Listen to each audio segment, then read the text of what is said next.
All right, man. Let's talk about Detroit Lions, who should not be back next year. Not gonna hold y'all up. Thumbs up the video, share the video, subscribe to the channel. Next subscribe button is the bell icon button. Hit all notification, increase your chance, get notifications. We go live or drop video. And first up, I don't care if you got a 3-year deal or whatever you got. Cam Sutton should not be back with the Detroit Lions next year.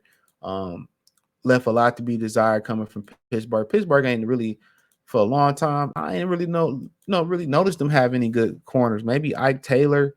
All they corners, they known for building a good front seven and being okay in the back end. You know what I'm saying? But Cam Sutton, yeah, he can't come back next year. I'm good. He can't come back. I'll bring back Vidor before I bring back him. And I say you bring back Vidor um, Vidor, ain't gonna pay him much money. He'll be a good depth guy. Come in and do pretty well, right? But Cam Sutton can't come back, bro. They can't bring him back. Terrible. Couldn't stop slants. He's a good tackler, though. And most, Steelers quarterbacks are good tacklers, but he just don't have the speed. You know what I'm saying? Can't stop slants. Can't stop nothing deep. He ain't good to be a number 2 corner. He get paid too much to be a depth corner.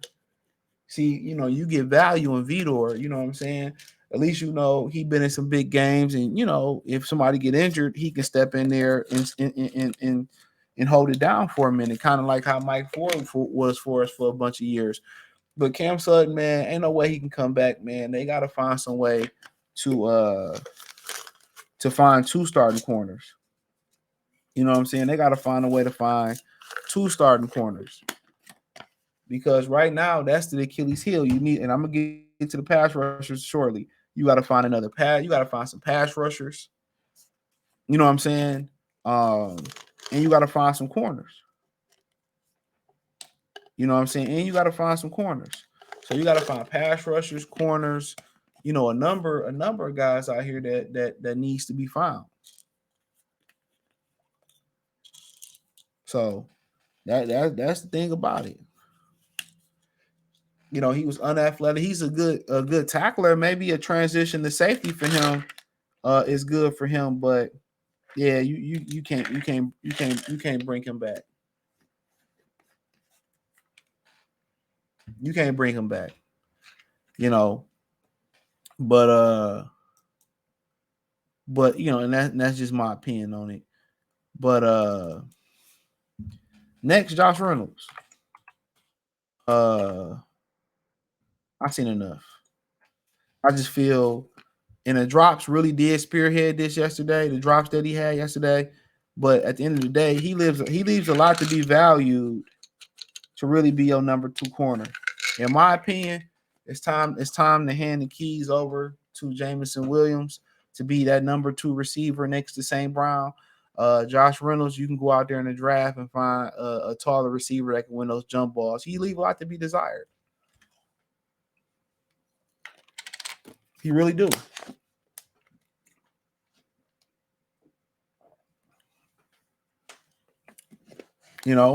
And he,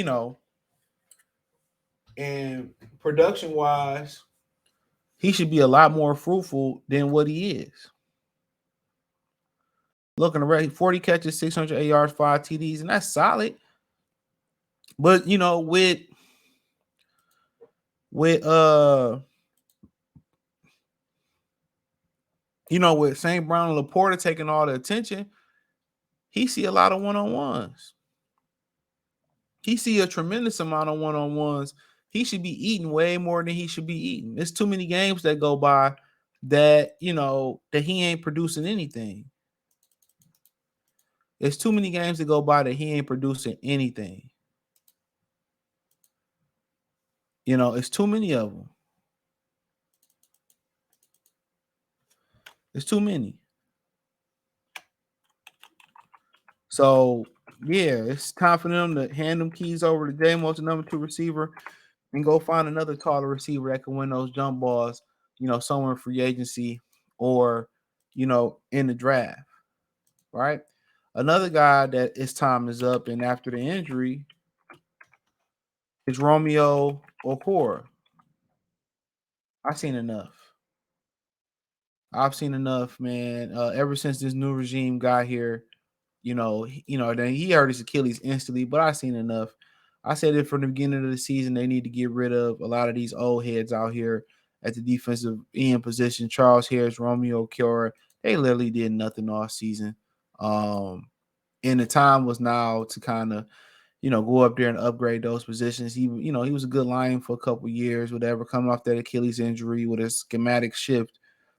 Even before the Achilles injury, he just didn't have it in this scheme that they was running in Detroit. So at the end of the day, just unproductive, man. With Aiden Hutchinson and Lee McNeil taking a lot of the attention, he still ain't consistently, doing what he need to do and benefit from them taking that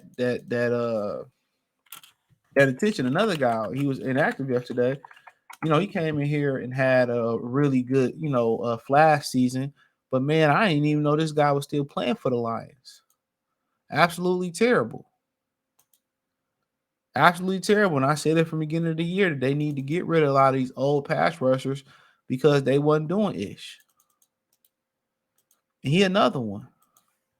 Aiden Hutchinson is pulling the grunt of everything on the defensive line with Aleem McNeil. He emerged this year as seemed to be an all around good defensive lineman now, or he trended in that direction. Charles Harris, Romeo Okora didn't give you nothing this year. Didn't give you nothing. So yeah, they just taking room up on a roster, making a roster older than what it got to be. So he all them old heads need to get gone. And another one, which I ain't gonna post this man picture, High Tie. Always injured, always holding, a big waste of money, a big waste of a roster spot. He's another guy, a big waste of money and a big waste of a roster spot.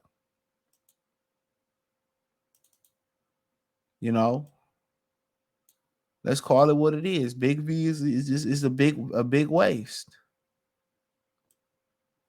A big waste. Instantly came in and lost his starting position to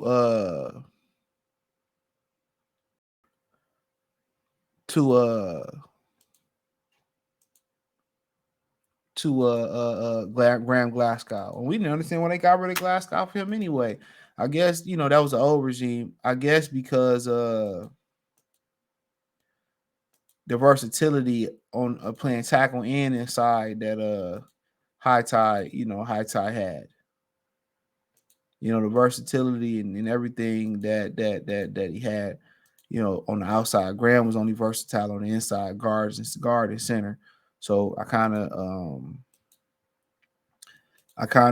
understand that from that standpoint of view, for real. But obviously let me see what else, anybody else I could think of. Oh yeah. This guy.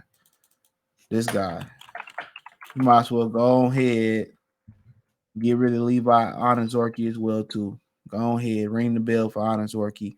I didn't seen enough, bro. He was playing in the playoffs, and you didn't hear his name after that back injury. It's over with, bro. It's over with. After that back injury, it is over with. 10 games, 1 sack, 4 solo tackles. His career's over with. It's over with.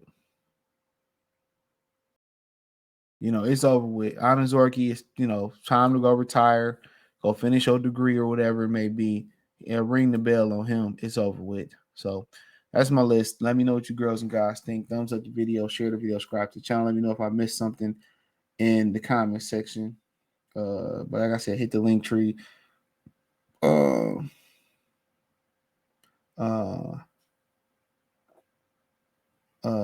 But hey, hit the link tree. Find me on Twitter, Instagram, Spotify, Anchor, Cash App, Venmo, PayPal, Apple Podcasts, Google Podcasts, or just Spotify and Anchor. But I appreciate the love, support. Peace.